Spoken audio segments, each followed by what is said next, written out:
abatulaba tubaniriza nnyo ku Kasuku Live. Tusinzidde wano ku Racers Bar Bukoto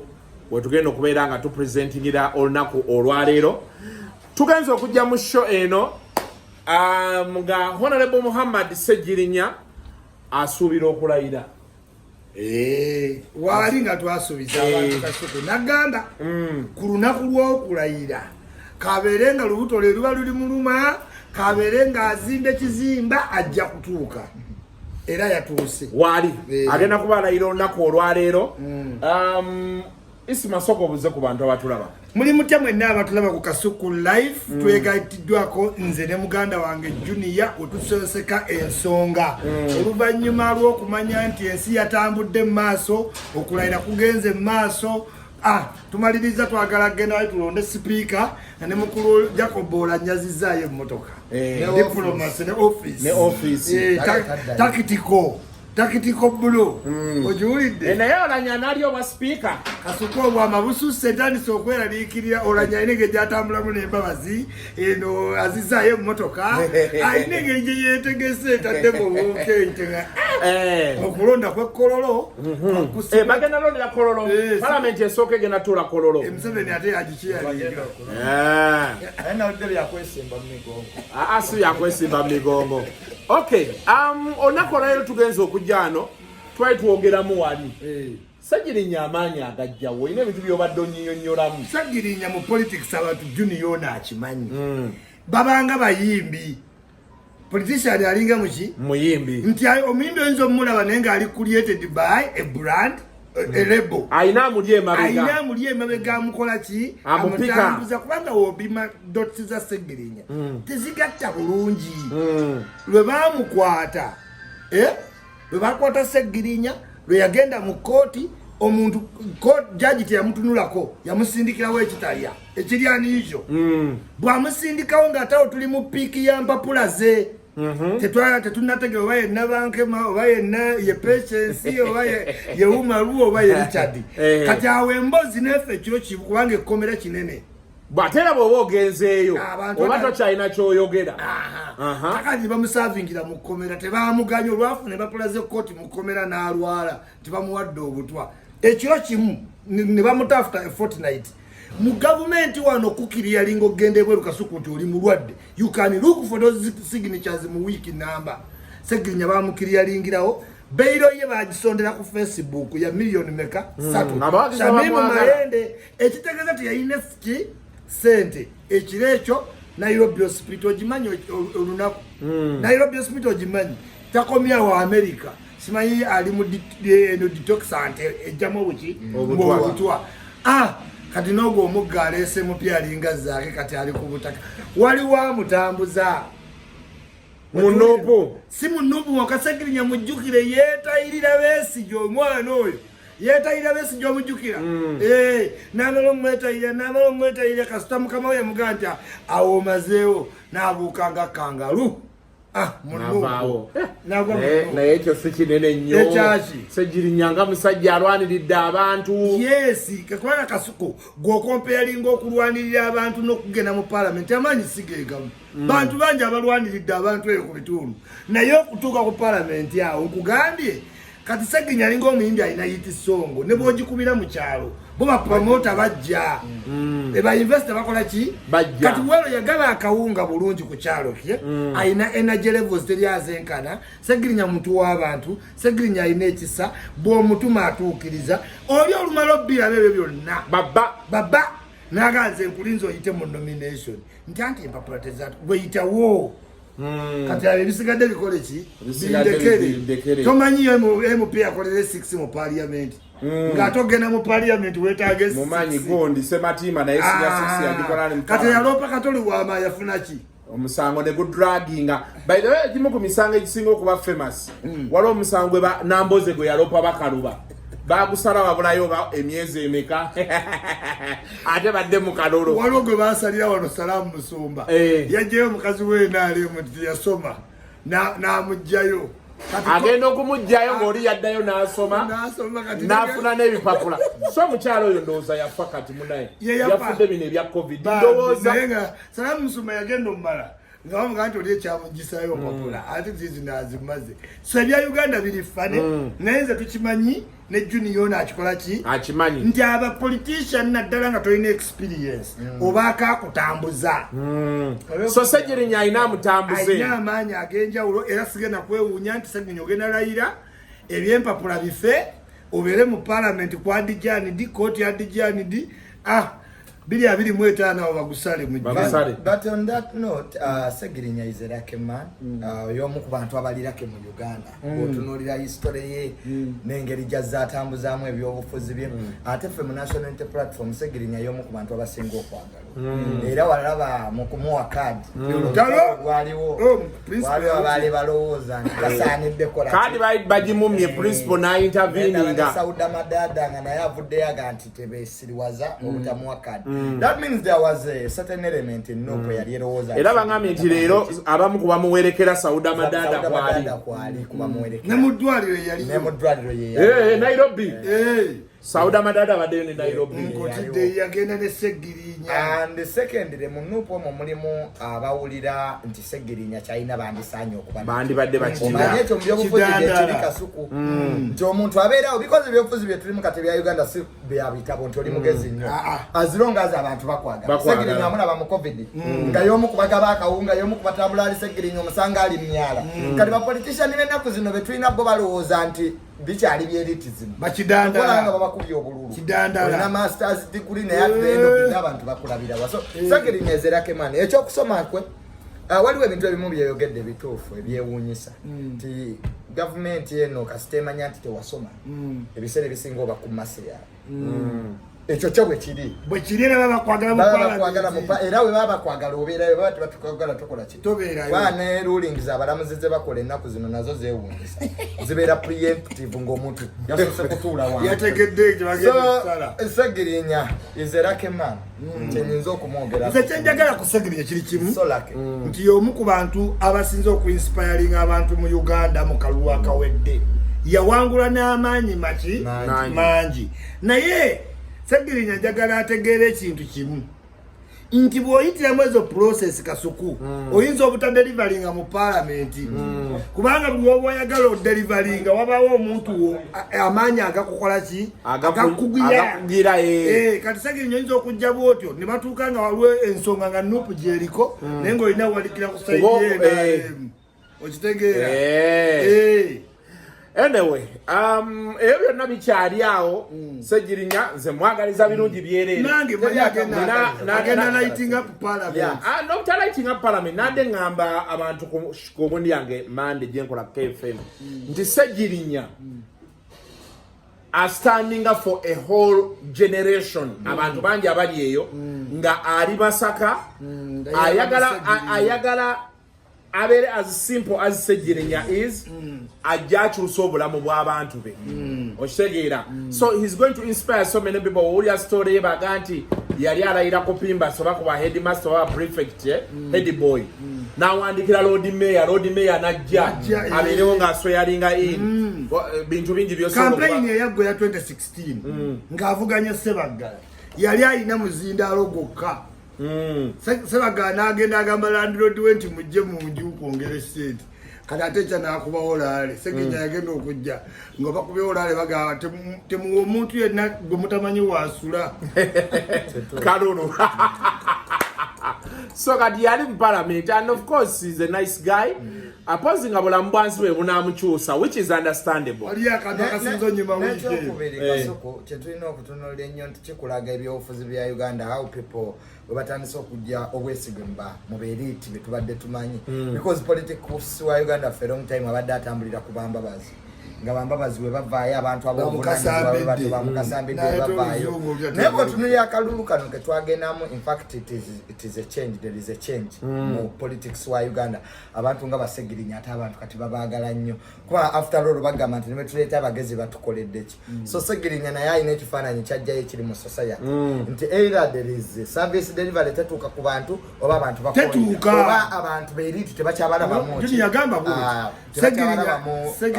representation w'abantu abawansi abantu bawansi bwe bafaanana kye baagala n'ebizibu bye balina bakoye bamusambidde n'ayogera oluzungu ebigabo batakola ki ebyo batategeera byonna ne biggwayo biggwerawo bamawu baku tv ne mumuwanira okwo courts of mawu bamwenda naye nga ku kyalo kye gyava talina kyasobodde kukola kukyusaawo okay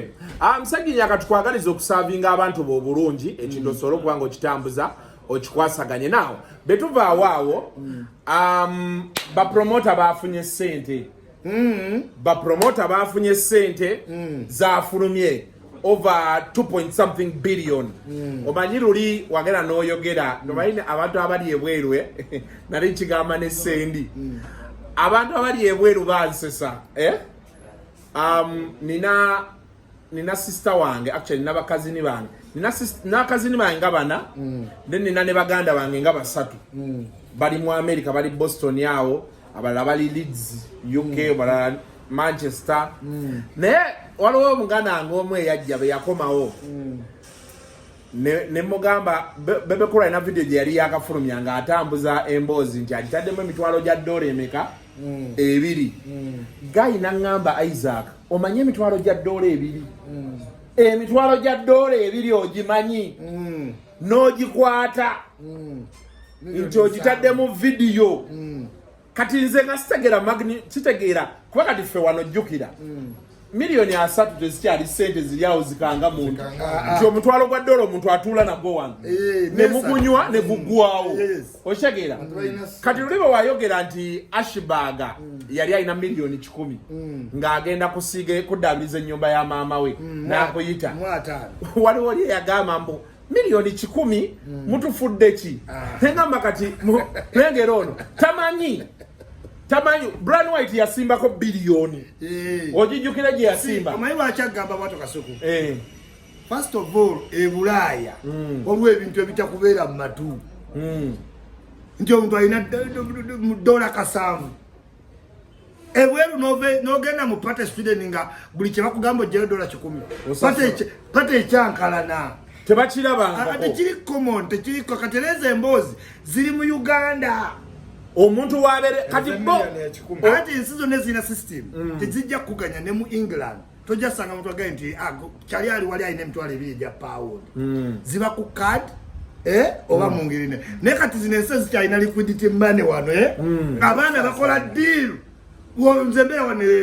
ku Skyline ng'omwana ne bagamba alinamu emitwalo 12 egya dola ng'ogirabako yes zambu nange we nali student nga waliwo ekintu kyotakkiriza n'ogaago omwana Uganda alina emitwalo 4 egya dola balimba kati emitwalo 2 egya dola ku bebe kulu kitono nnyo mu video ati tulina wano abantu kwogamba nti yagenze wa Museveni ne bamuwa ebina oli naaga nti Kasuku ebina babimuwoyo abantu abagamba wano nti Ashbaga bamuwaako ku 2 ebyawo lwakwata kyali ku Facebook tayagala omulabako yakyukira ddala n'abakuumi alina nno wakane mu motoka ne ku gate naye kati abantu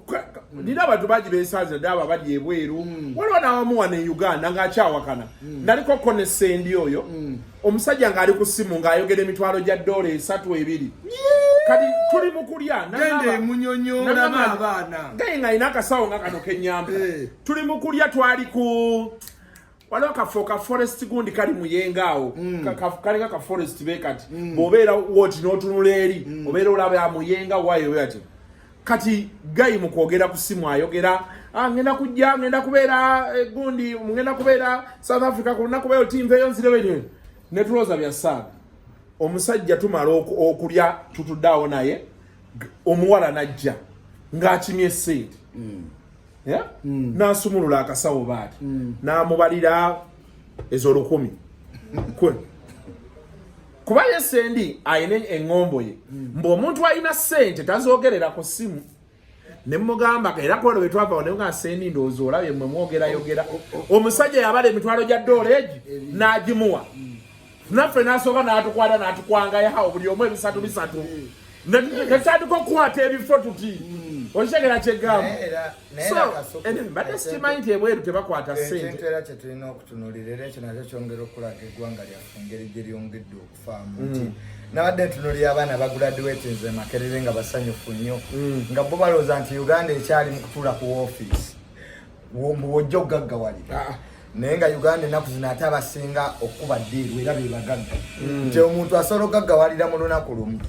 kituufu n'ofuna ssente mu luki mu lunaku lumu n'ogaggawala ate omuntu omulala kyatasobola kati Ashibaga Kato ye ayinza okuba mugagga naye nga tulina abaana abasomye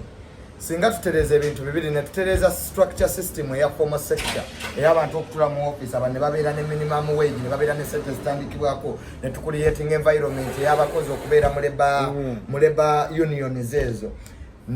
ne tukola neno structure deal kwa Museveni alina ekintu kyayogera Museveni ayogera mass line ey'aba civilian alina ne ajayogera nti ebizibu abidifferentiating kati nze sina buzibu na muntu kukola ddiru abantu mu Uganda balina ssente mpitirivu naye bano abatasobola ku accessinga Museveni abatasobola ku accessinga Genosale nabo tubakolera environment nti naye asobola okuba mu bulamu obulungi kwaye bweru kyeyogedde kyekituufu nti abakuba ddiru gye bali naye n'ababeera mu bulamu obulungi ng'akola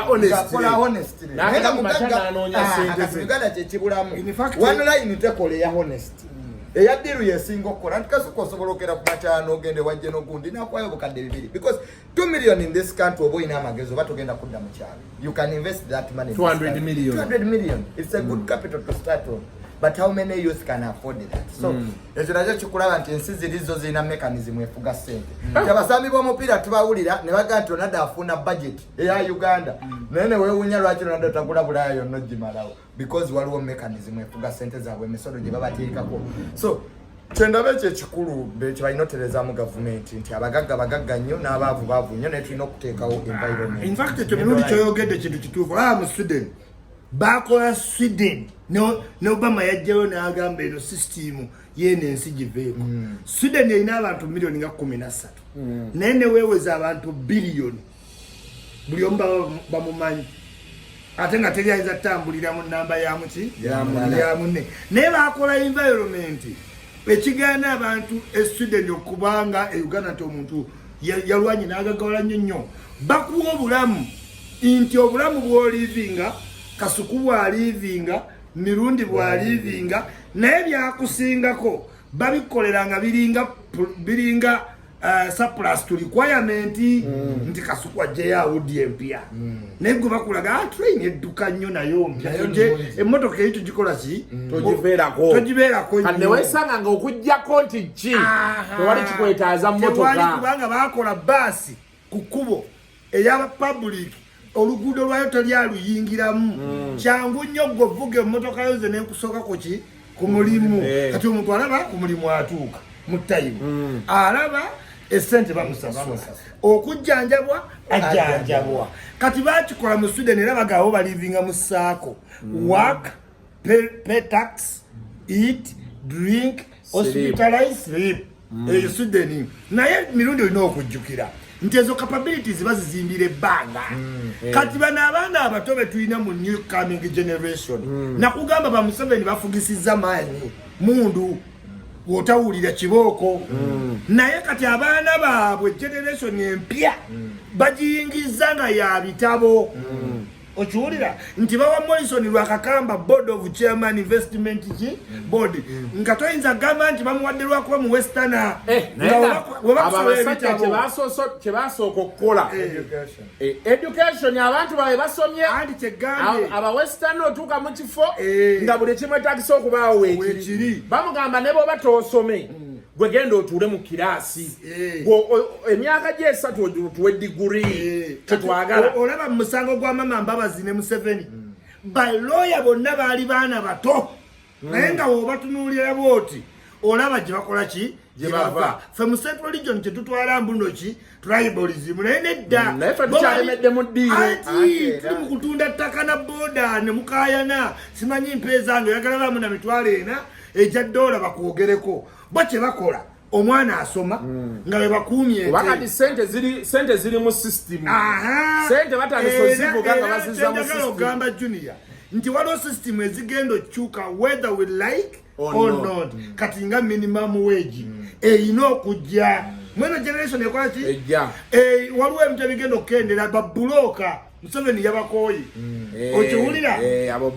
kati buli abadde adipendinga ku babuloka lyeddalu lyolaba lyebagudde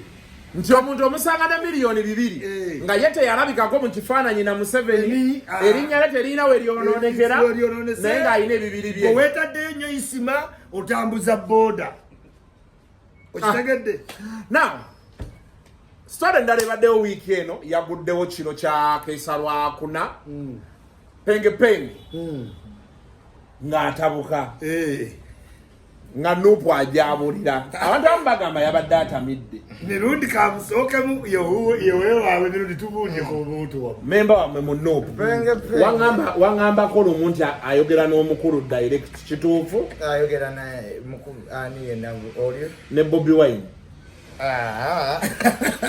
waliwo abatogera na Bobi Wine naye nga beefuula aboogera naye omanyi ffe mu Nuupu tugaa nti bali kulabiranga ku bikolwa byo si ku byoyogera abantu abamu beerembese mu linnya lya Bobi Wine odifuniramu nodikoleramu bye baagadde nze Kasuku mpa nnyo respect omuntu atula ne Bobi Wine physically n'ekifaananyi n'okiraba nti ono yatudde ne Bobi Wine kuba Bobi Wine tamala gatula na buli omu kuba kati status gye yatukako akuwa eddakiika ze akuwa essaawa yeemu va kufa babeera emagere nti osobola okugendayo n'okonkona kuba olina ebintu ebyamakulu byokola kakati abantu abamu balioko ku internet bakozesezza erinnya lye okutuukiriza bye baagala nze I find those people are difficult to support because penge yomu ku bantu abatalina mugongo leero bw'aba ku kino enkyaba ku kiri ajja kuwagira Bobi Wine ne Nuupu wayagali naye bw'aba ayina byayisaawo era ajja kwegereka mu Bobi Wine so wa convenience ate ne bagenda bakolera Bobi Wine ekizibu nti bawemuzi okwemula it's not communication you can utter out your communication naye ekibiina bakifuula nti kyabawemuzi era ne balowoozesa bano abaana abali wano nti okuwemula woofuna views for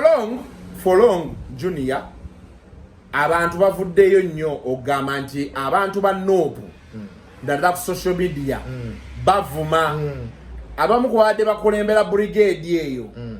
ye penge your own from what we saw I heard video ya GJyo he disowned the struggle naga nti ye basindika musindiki era bino omusajja yalemererwa okugusa he's voicing some things abantu bangi yadde boogera when he has come out to say them let me tell you Nuupu yakola eyina ensobi ze yakolamu bandivuddeyo ne bagaa nti fe abawemuzi si baffe ekyo ensi nesooka ekitegeera that call yabeerawo okumala ebbanga abantu bagamba Bobi Wine alina okuvaayo n'agamba ku bantu abamuwagira oba abagamba nti bamuwagira era aba Nuupu bwe baavuma Jacob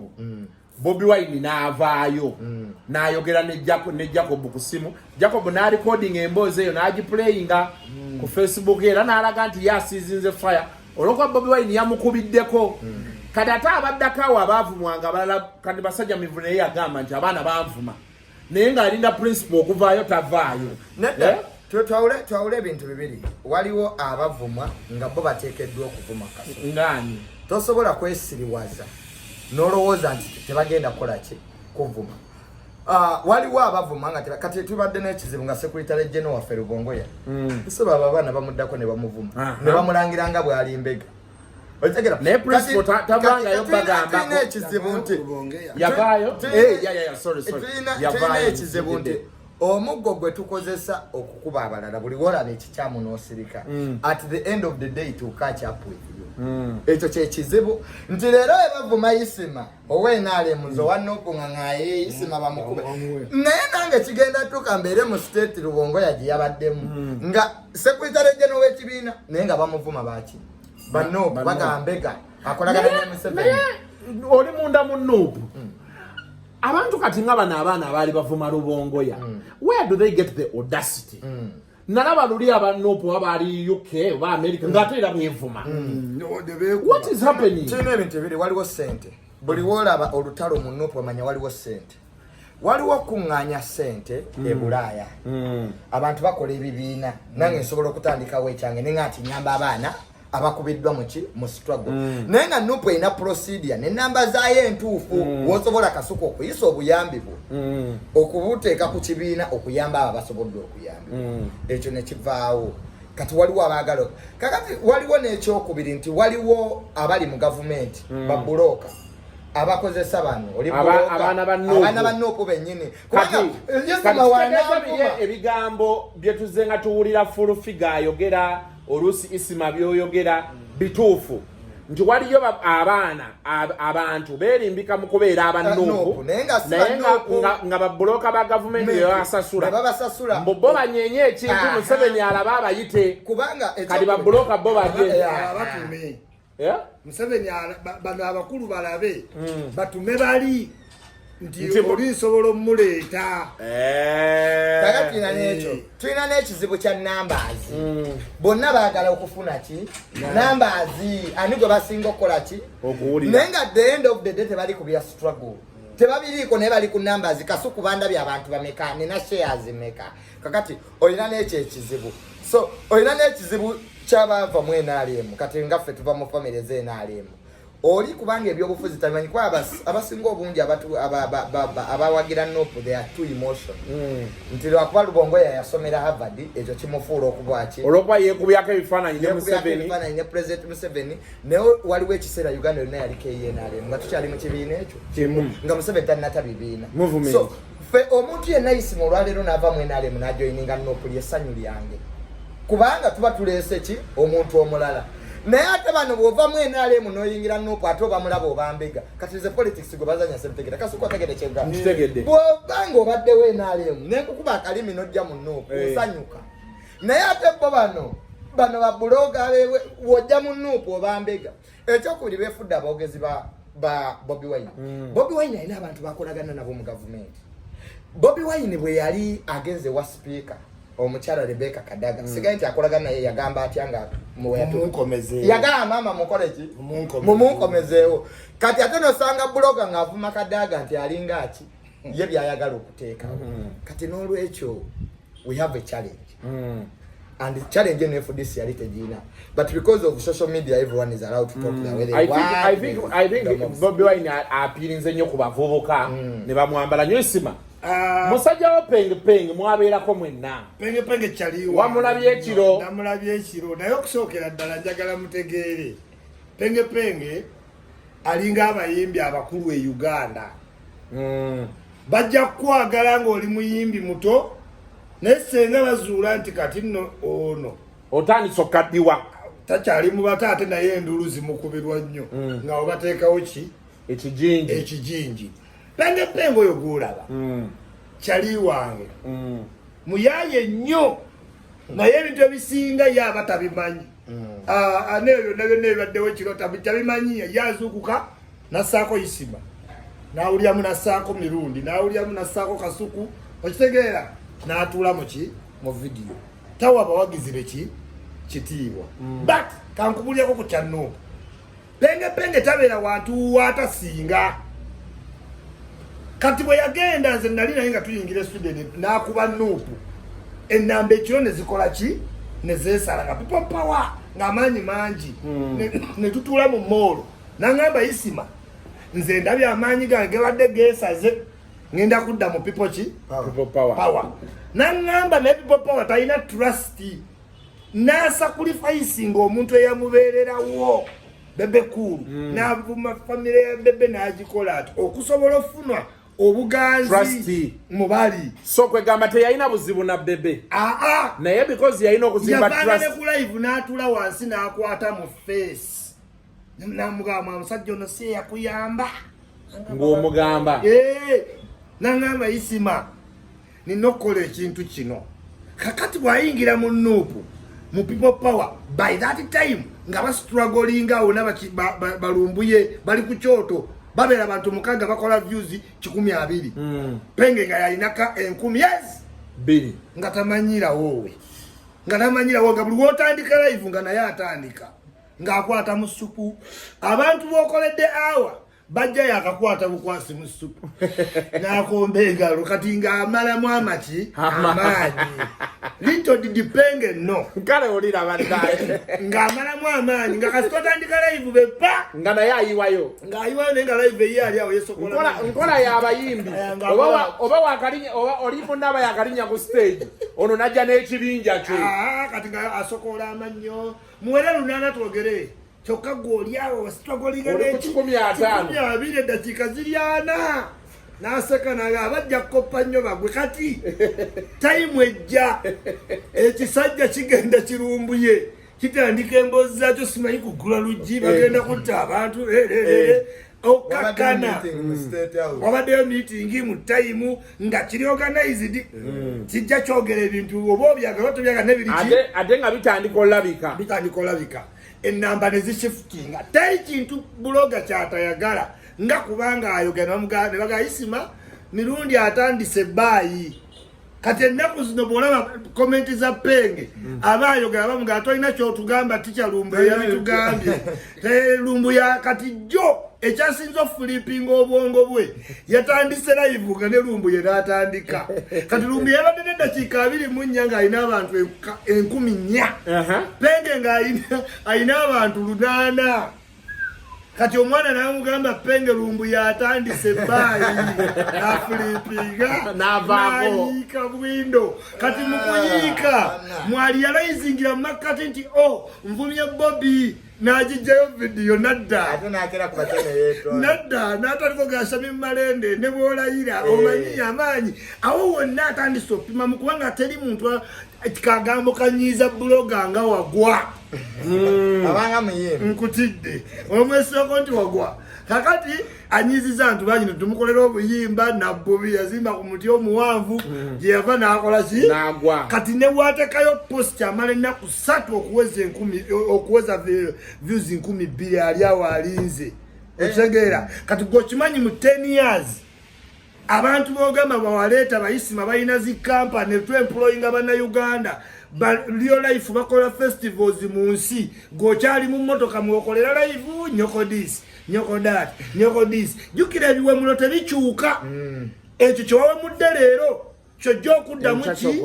enkya ate jjukira awemula bakyala tabakyala bebawagira ebintu bya live bajja seka kuba ekigambo kyo kibasesa naye waddayo eri afomentiriza nyoko kino nyoko kiri mulinga nyoko kino kati omuntu n'atukanaga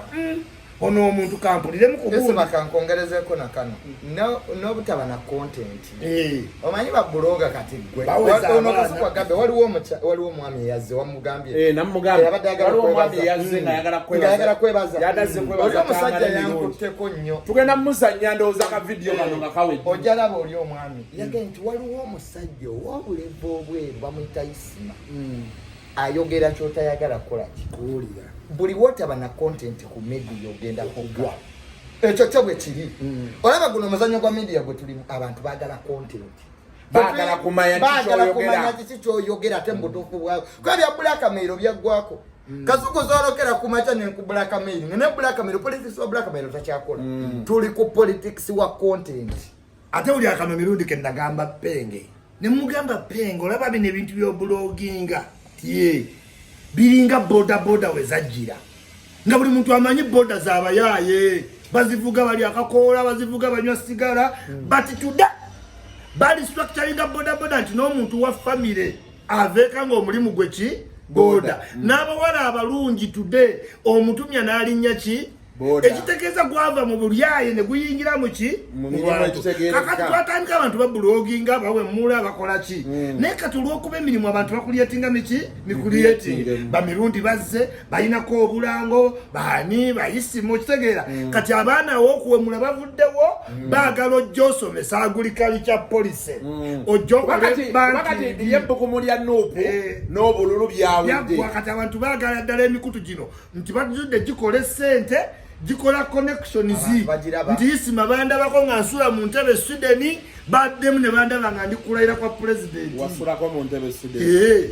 gumwebiri zino zi bed chair nedda nyamba kasuku gweko anatekeera mukazi wange nga tannakulaba ofume obadde waliyo entebeezo nedda entebezi okera bukezi n'ogamba kasuku nala nkugulidde mukazi wange tawulira gwako mu ntebe awo naye lofulume nga tannawulira waliko mweyembeera naye bagambe ebwereyo bingi nnyo ng'onoonya fuuti kakati omuntu wandaba nga yandabako bw'ati naddamu nandaba nga mbadde ku soyalingi ya president nga n'abSFC bampeereza abantwala omuntu walaba nga nali bwentyo nandaba nga mbeera n'amisi Kiggundu atandika okumanya bino okuwemula tekukola ki tekuyamba kubanga asinze okuwemula emyaka 10 vidiyo akyakolera mu mmotoka naye vidiyo zo ziba mu mmotoka ate zibaawo bwe zitaba mu mmotoka ziba mu luumu ye asula ku Care Love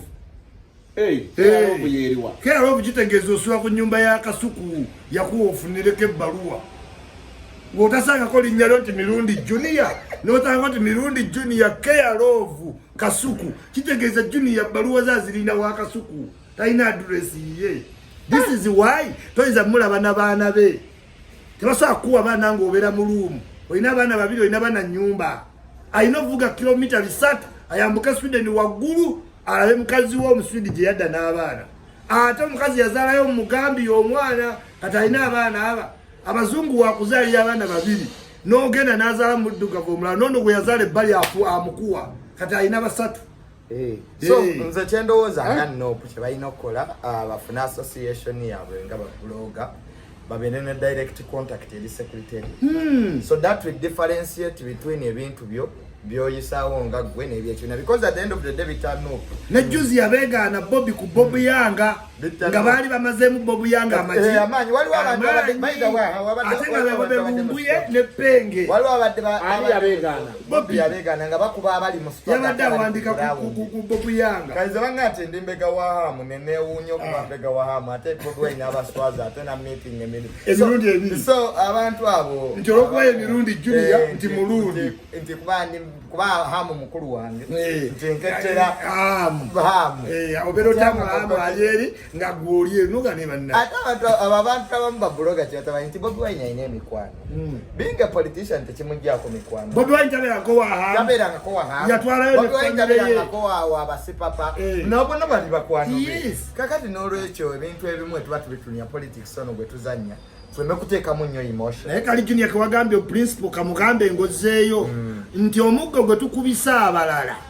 gulirayikire nnyo naffe tukola ki okutukuba gulirayikire nnyo naffe tukola ki okutukuba well it's a mental junk out there nze nina ebintu byembeera njagala okwogerako naye oluusi otuula wansi naddala kati nga mu bululu awo natulanga ng'oyagala oveeyo oyogere kati nga ku nsonga ezo naye n'ogamba is it worth it ojja n'otuuka n'ogaa nti bano okwevuma nabo oba okwegoba nabo kiina kye kinnyongerako akantuule nnyo ebbiya wange naye there is of course people have emotions. We can't rule out people's emotions. Naye tulina kati okwongeramu ka sensitization. Abantu naddala going forward kubanga yes abantu bangi baagala owagira abantu kati olaba Ssegirinya alina positive vibe around him naye nga abo bennyini bapenge ne Lumbye bakuba Ssegirinya lwakubanga ki Ssegirinya ye buloga yekka nga nange kwendi ayimirira ku peegi ye n'agamba nva wano nga boda eguliddwa n'egulwa yagula eya Edi Mutwe n'agula ya Sauda Madada n'agula ya Bob Yanga n'agula amafuta agabatambuse mu kampeyi kati agamaanyi buli penge walaba nti tagayina kuba yasabanga nnyo yasaba mungulire studio mungulire simu byonna abantu ne bamuwa ne bakoowa kati alaba nga Ssegirinya atute place ennene kuba wano wooyogera ku buloga ddala alina impact on ground ye Ssegirinya ne balyoka bakuba Ssegirinya n'oyo yennyini Lumbuye Bobby yamaze beegaana bayisaawo byabwe bali tebali ku byabufuzi bayisaawo biki byabo ate kiba kitta ekibiina nze kyenjagala ogamba bannopu kiri bwe kiti tubadde mu byabufuzi mukoze bulungi tubadde mu nkaayana naye tetuli muki mu mpalana byobufuzi biwedde toddawo ku victimizinga MP olwaki yalayidde kuba inolayira watalayira nga tuteekawo abafu fe tufaayo tulina bina tulamufunye space mukurasi tusobola kugamba muntu lwaki yalayidde tulina obwa leader of opposition bwetaga ate emirimu gya leader of opposition by the way gyamaanyi because they check government naye balina olina shadow minister ati tujja debate yalulala tubenabo tubakulemu tooki ekyo kiwanvu kyoyogedde tujja funa sho tubawe mu leader of opposition ayina baminister bashadow minister ku musala gwe babongerako 1.5 buli mwezi kola mirimu gya gavumenti balina okutula balina okukola cabinet meetings nga bwolaba president bwakola ezize balina okuleeta amateeka bagamba chief whip ne leader of opposition waliwo ne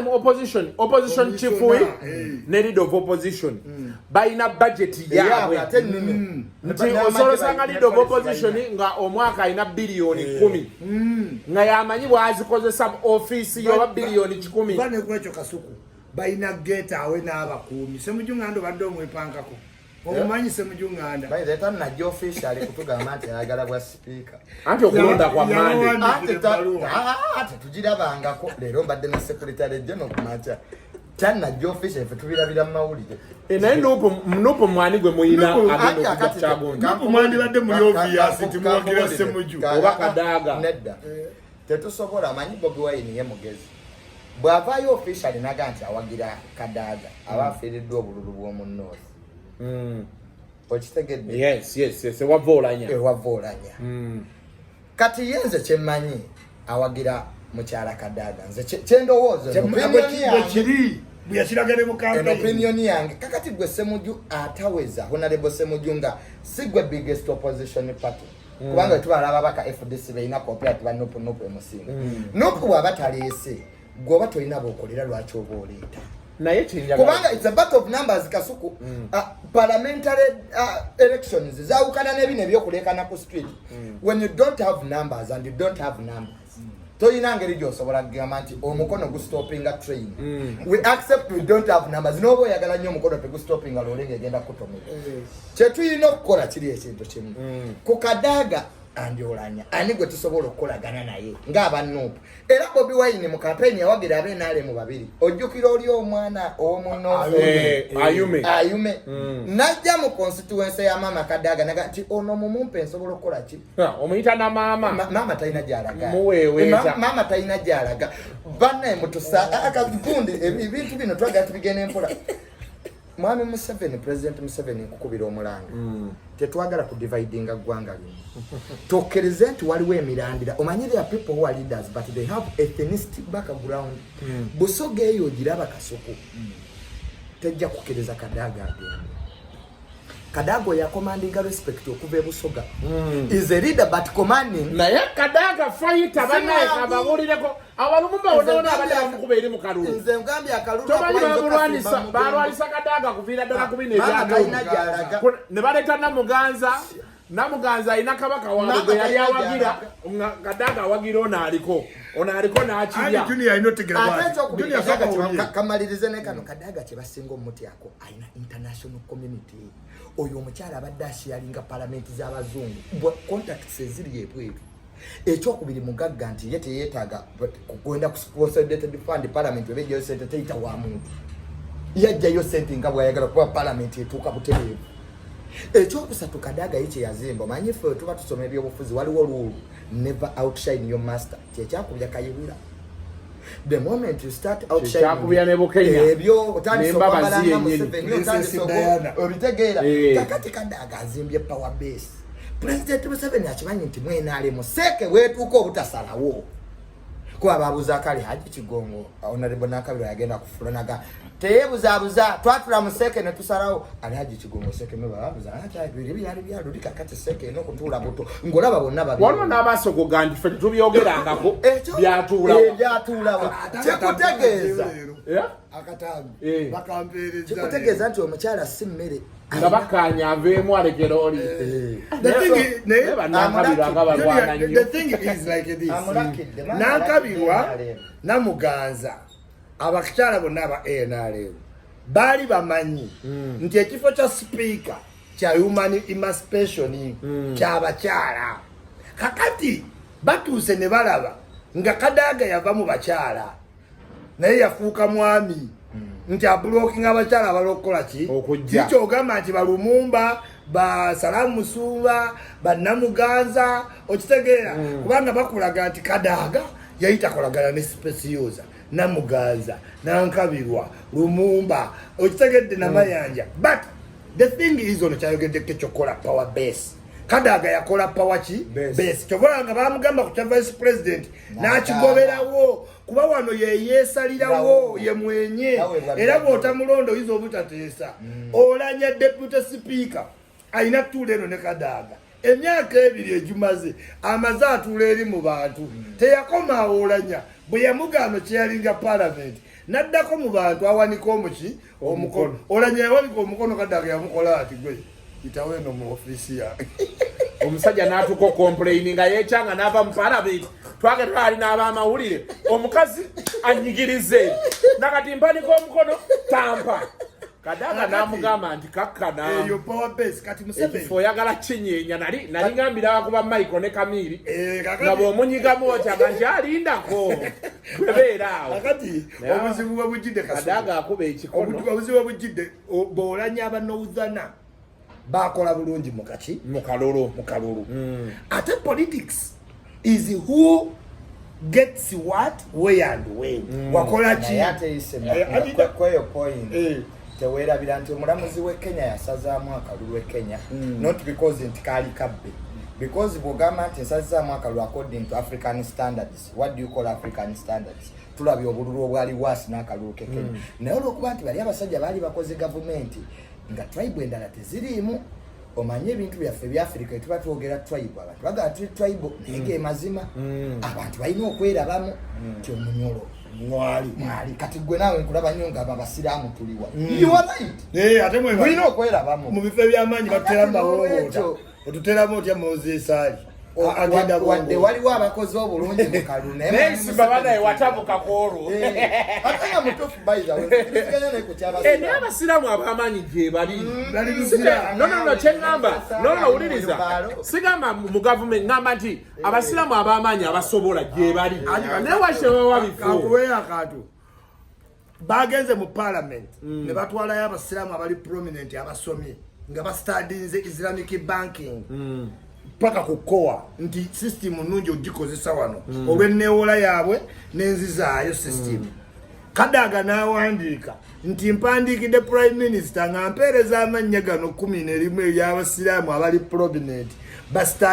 balabe ensonga yaabwe ya Islamic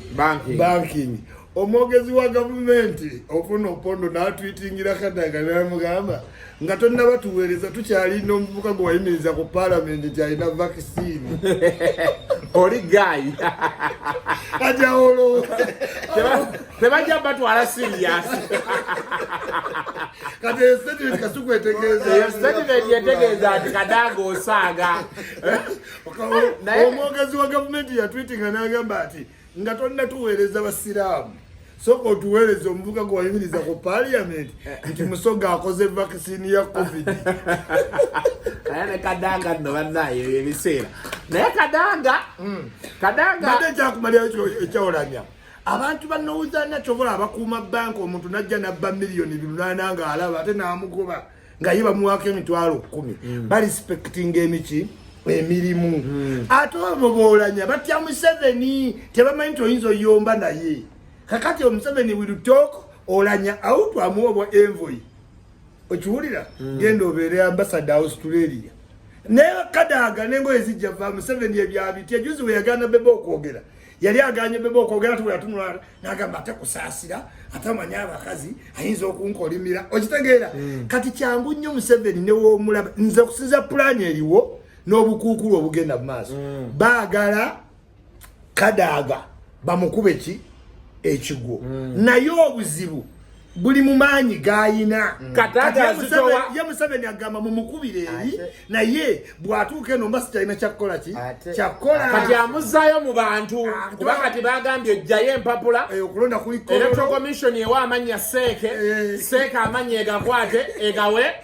NRM ku Saturday ku Sunday kati ku Sunday balondeko gwe bagenda owa kati balyoke bagende Kololo ate tenti Museveni yali ate isema Museveni yako just speak avayo lori yatya Muhammad Nsereko yali atabuse ekintu ekirala ekisingayo okubeera interesting abantu kye babuusa emyaka gye nekumi egya President Museveni egiddako gya succession like it or not Museveni alina otegeka succession ekyo kyo bwe kiri naye you have Bobi Wine alina million 3 which is a divided country by the way olina Buganda etaakulonda million ezo 5 banga ez'abalonzi Busoga eyo nayo bw'ogitunulira so kiki kye tugamba nti there are 3 people who are lucky in this country era sibanyo bawalidawo bannabyabufuzi abali lucky Bobi Wine yasooka is a very lucky man coming from nowhere no choose a status quo because I chose the politics wa Uganda that's a very good a positive achievement jali nti ne bwaba bintu ebimusinga kale waliwo ebiganye netukiriza ekyo nti achoza politics okubiri asinga okubeera lucky ye Kadaga omuntu kasitoba ngo oyagala okwagala tekugulwa nalaba honale bomba bazinga ina sente mpitirivu abantu abamu tebamanyi kaluka honale bomba bazinga in fact siga Museveni tava kumuteeka ko manyi ndena kalimwa Mbabazi yali ina sente nga ye position inze bulungi Mbabazi yali agenda lya Kalolo wano abakiga balina sente wano they were most organized group botunire kobe naye balimu ate bakwatagana unlike us abantu bo mu central nti bwenda bakasuku nga ina akantu banja ajje kubanje mujjeko zatanye nenkwatagane nebali so what am I saying that there are 3 people who are in succession of this country because abamaje babateekako sanctions obajjukira abamaje bateekako sanctions toyinza kufuga gwanga ngwe na sanctions ekyo kyo tukubulira Field Marshal Cesar Fatah akulira Egypt olwali rubo omulaba abo bonna bakulembeze abajja nolaba Ben Ali owe Tunisia yagwa waliwo bebateekako sanctions abali basobola okusikira abo benjogedde naye ne batasikirwa olwa sanctions ze bakuteekako lwa human rights so Museveni knows that him Kadaga and Bobi Wine kategwanga kwelitambulira because to have that power you have people, you have a section of NRM who believe in you, you are very educated, you have international community, you are very exposed. Kadaga has been in parliament for a very long time amani government nga bwetambula ate nga yasoma kati bwajja mu kifaananyi ky'obukulembeze kiyinza okubeerera ekizibu ate kati abazungu bali nnyo mu ebyo ono omukyala wamulaba vice president wa America is an India an American Indian baagala nnyo ebintu ebyo eyabakyala kati okujja batandika okufuga amawanga era ekya Tanzania kyabasanyusa nnyo so President Museveni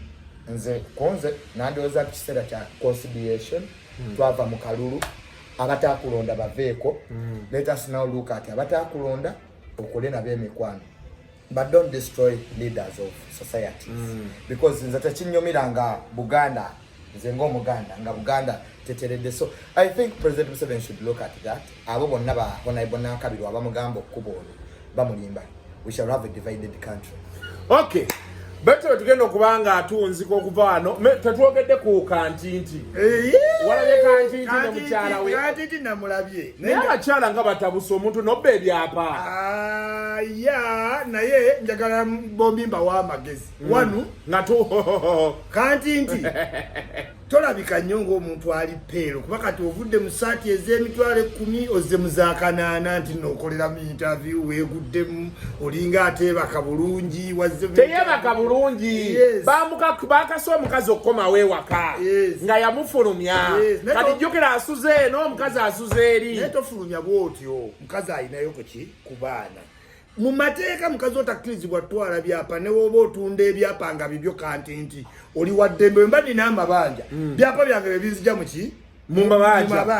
wabula kukukkaanya naye ate oba oyina abaana totunda kumalawo kati mu ssaawa eno kantinti akalulu nabagamba bw'ova mu kalulu n'otayitamu kyangu nnyo okufa ekikutuko kati kantinti yeetaaga herepu nze nalabe nga yeetaaga ki herepu adde wamu ekikazi kikyali wamu tekinobye kazi batera onnoba nga akalulu kakubye kikyali wagumu kasuku nze nakyali nga kyanika nenkirabira ddala nga kyanika engoyenga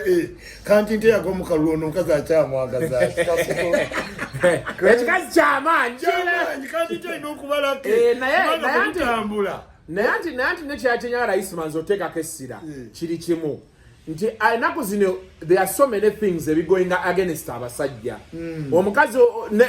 ne boli mugamba koti wachokoze boto yankubye nachiwala ensi yonna nekola ki nebeeraawo. So abasajja bano may I feel and I'm telling you from kubanze mbadde ne bachali bange banyi kugambye nina gwe natwalako ko ne tusamba oluggi ne muga yingire wakaawo webake ng'omukazi amugambye nti no namutwala ng'omukazi amugambye nti beziwera ssaawa 5 todda ne muganga todda otya ennyumba nga gwe wagizimba gw'osasula renti nga n'asikaali ssebo wuliriza nga n'asikaali ssebo aggalawo mu madamu yagambye wano twava wali ku velocity ne bakanyama baawo ne tugenda ne mbagamba buuka ogwe Kasuko askari kwe twasooka ofulumya n'ebintu bye wabweru kati ne tugamba ne tugenda ku lujja omukazi omaye abakazi bawoze ebyo bintu ebyo my god abaana nedda tata waabwe ng'asuze bweru ng'atonyumya eby'abaana. So ebintu ebyo nze bw'olaba nga nvuddeyo nnyo nina bakyali bange bangi bendabye abamu ne omulala namukwata ne mmuga nti leeta ebintu byo jangu osule ewange n'abeera ewange wiiki 2 famire y'omukazi nejja netwegayirira ng'omusajja omukazi yateekawo era eyo embeera tokolaba oti todde eno ne kati omusajja bwe twatuulanga naye nga tunywa bbiya bulungi ate kati emboozi tekyatambula omwenge takyagugula omubuuza wabadde ki mukazi anyigiriza ewaka nze byo sibyagala oba ndi muto oba ndi mukulu njagala omukazi baabeera ewaka awo omusajja ekitiibwa desemu nga isima ku sente zino ezitubonyabonyo nnoonya ng'omukazi akuteekako timeline nti beziwera ssaawa 5 todda ewaani era oliza okugjako nze oli ng'omukazi akuwasiza era mbali mbadde nga mbabuuza omukazi yasinga ssente ewaka nti nedda gwoteekamu buli kimu nti ye kati awo emboozi nemmoka mubuuza nga kino kituuka kitya wano oba kitegeera. So ekintu kyetubuusiza ennyo amaaso ate ng'ebizibu bino kati biri mu Europe nga be nagamba abantu nti ebizibu by'abazungu byatutuuseeko. Abasajja bangi ennaku zino buli omusajja lwavaayo okwogera ng'abakazi batandika nedda women emancipation women okitegeera kati omusajja kanti nti ebyapa bye baali omukazi abitwala wa anti abimalawo byali mwenda bisigadde bina bibye ebyapa bye omukazi ebyapa bibye okitegeera kyegamba omukazi yali tutte ekyapa kyewaka we babeera naga nti abaana bange banaakola ki naye okutta ekyapa ky'entiina okutta ekyapa ky'ennakawa mukulu bino ebyapa bibyo biri mu mannya go nti nedda gwe muwe ebyapa bye waki otwala ebyapa bye nze awo twali tujja kulwana ate nze siriiko ebyo nti amawulire ne gankuba nze obulamu bwange eggulire teriri nfuga nze omukazi wannyingirira ku property oli musajja munene nnyo okuwaga bwotyo ojja ttiisa abakyala nedda nze ntya nze story eyo nagirabye abakazi gye batuvugamu ennaku zino. Is like me is a student of psychology mu psychology tulina kye tuyita nature gye wakulira n'environment gy'owangaliddemu bishapinga nnyo behaviors z'omuntu. Oyinza okukula ewaka nga taata wakuba maama onolooza kirungi era nekikuliramu ate ewaka bayinza okuba nga bazaddewo baali balungi naye environment gy'owangaliddemu nekukyusa nekuwa behaviors ezo. Mu psychology tulina personality classes 5: consciousness, neuroticism, open to experience, agreeableness n'endala njerabidde ndooza ziri ttaano zenjogedde. So bwe tuba tufuna abantu betuwangaala nabo twerabira okukola personality tests ate nga nnungi. Omuntu ayomba ennyo tayinza kufuna muntu mulala ayomba ennyo. You see, my father is a very hard man. Nate bw'osanga mama wange mukakamu kyokola nga bamaze emyaka nga tebayomba. There is waliwo alinnya waggulu n'ateekamu namba emu ne wabaawo akola ki akakatu. But I think when nalabye mwami kanti nti is a troubled man ayina ebizibu, is psychologically troubled. He has stress.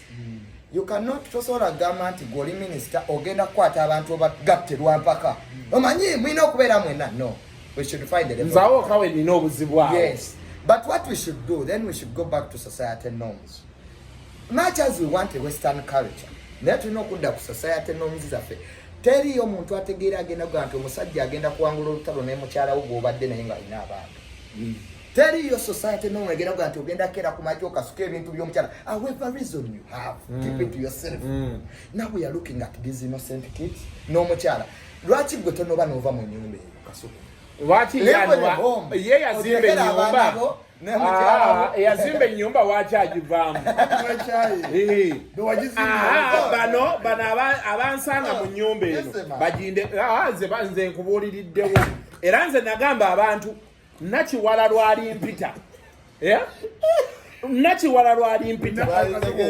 sowaganyo kati nakantu kamuke njagala otereza nti olaba abantu kyembadde mbagamba mu social economic transformation kyekino abantu Uganda bagenda balowooza democracy akoma kulonda mugenda ne musaba nnyo democracy kyenalingama mirundi ono junior nti democracy akkirira kukowa paka waka kakati wano olaba kyetulimu ne Kantinti wants to be an African man. A wife is bringing a social democratic transformation life. That is true. Nti botuba wampasa netuzaala abaana regardless oba kubyapa kwendi I have a say. It is okay. Bewasa. Era yagamba nze byapasa bili waloya. Nalabye byali 11 bisigadde binene naawo. Ne yo mukyala amanye byapa gye byava. Hey, bukwata ekyapa ky'amaka. Kantinti agamba sina buzibu bwonna nti ankwase ki ebyapa byange. Wabulanga kyembagamba. Kubanga jjukira abantu kye batamanyi nti muteeka lino eppya erye bayise ebyo bya family simaya biki. Kantinti takkirizibwa kutunda makaage. Amaka ng'omukyala takkiriza. Wadde ku kyapa aliko bwaki. Kyagikola nze nemedde ku kiri ekyokugamba nti nno ye Shamimu yandikutte ekyapa kyawaka. Anti yagamba yali scared. Oshege biri ebisigadde tebimukwatako kubanga ebyapa ebyo byayina. Teyabisanga. Nedda ebyapa byayina tebirina mu mannya ga Kantinti. Biri mmanya ga maama wa Kantinti. Ne baganda Kantinti taata we yaliko oba chief judge oba attorney general wa Uganda. Era family ya Kantinti esinga eri US. Kati onako olwaleero maama we singa akomawo n'agamba nti nze njagala byapa byange. Oshegera kyegamba atwala ekyapa kyewaka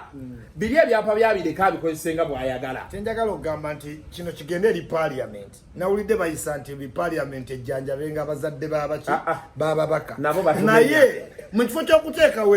ulira ate babiisiza bateekengawo ensako eyamba ku muntu agudde ova muki mu parliament. Tuleme kuba n'abantu batabuse mitwe. Mu butuufu Kantinti abadde musajja alizoninga ku TV njagala ebintu bye nenamulabye nga kati yeeguddemu saatazzemu z'akakaaga asanga yamubuuza ebibuuzo Kantinti. Nange Kantinti njagala kugamba ekyadde kikutwala kwanika ati ku live wire. There is something I don't understand. Nze nagamba abantu nze omuntu yenna ajja kubikwatagana ne family abaana property. Neda omanyi lwaki nze sola kyogerako because nze mbera sakwanira mawuli nze ndi wa mawuli naye ate manyi nti omuntu kati nze tosobola kujjako nga nti Kasuku batugambye nti oli omwana si wuwo kati akugambye gyakimanye nange bamalako emirembe oshegera kyegamba bino byaffe era ono namuganda nti togaba interview. Olaba nagamba junior towagira democracy kati kwolo wali ku democracy naye abantu ne bamugaana. Abantu abali eyo abantu abakulu saagala nnyo mujje mu TV ebimu bino ebizibu kuba wale yange eriemu by the way nze mu byonna wale yange eriemu nti kati ffe abakyakwana abakyali mu relationships ento twakatandika zi family kati tutandise okwekengera nti olaba Kantinti ku ssente z'alina n'erinnya nze nina ebyapa 3 natandise dde okutya nti olaba olyo eyalina 11 ne bifuuka 9 kati waliwo 5 omukazi yabitutte thinking ku institution ya marriage nti trust esookera ddala yeyokumanya nti Kasuku nina ettaka wano nina ettaka wano mukyalange nembimudikirayalingira kati abantu bangi bagenda kutya okwogera ebintu ebyo kubanga alaba nti olaba tutuula ku TV politician ow'amaanyi kino kimutuukako omuyimbi ow'amaanyi kino ne kimutuukako kati ate ffe kati awo ffe ng'eggwanga institution ya family institution ya marriage buli bintu ebyo bibeera ku TV tweyongera tulagawa ebyapa byammwe mubikwekera ebyapa mubiteeke mu banka ekikuteesa ebyapirika kiki nekyo tulugunya abakazi kibi ekyo kyetulugunya abakazi sikanya nakyo nze kanti nti amagezi genkuwa kikazi kyonna kyaye nga kyanika engoye nendayo ddala kanti nti tokole nokigobera wabweru wa gate don't make a mistake nze ekyomubera wabweru wa gate a guy got to do what he got to do. Nze ngamba mu potential y'ekikazi kiki kyogoba si kinogobye mukene kino kinamawa nakirabyo izo kigobera wabweru wa gate izo kigobera wabweru wa gate abaana betoloola nezikawundo n'abulira mu kawundo yenno banaye mbandi awo ku Saturday nga nina nkubira essimu Momo 19 gyali kati nangatya akasuku gwefuna ufunye budde gye mukulage wano nga tuli mu marawundi tunyazi maweti ano bayi baziyita maweti tebaziyita maweti tuweerero munyonyo ku karamero gye tuliira ssente zaffe Daxkatera atuleke Daxkatera namugamba teri mulunzi wa nkoko alya amagi malamu alya gatise obe waba nkoko olya nnamu obegenda kufa kati ni bwa majigo wekajja ngokaweereza mu kibuga kati okatundo solofuna sente kati agamenyese gwe golya kati Momo 19 we yali muddugavu awo yali nkoko ye emenyese n'omunyike wa mama Lusa teri mulunzi wa nkoko alya amagi malamu gwegezolirye ekola tetugenda sukawo wano bannaye mubeere mulungi obulango tobubuuka kope ekibeera ng'oziteekawo otujja kuba tuzisoma until next time mubeere bulungi mwera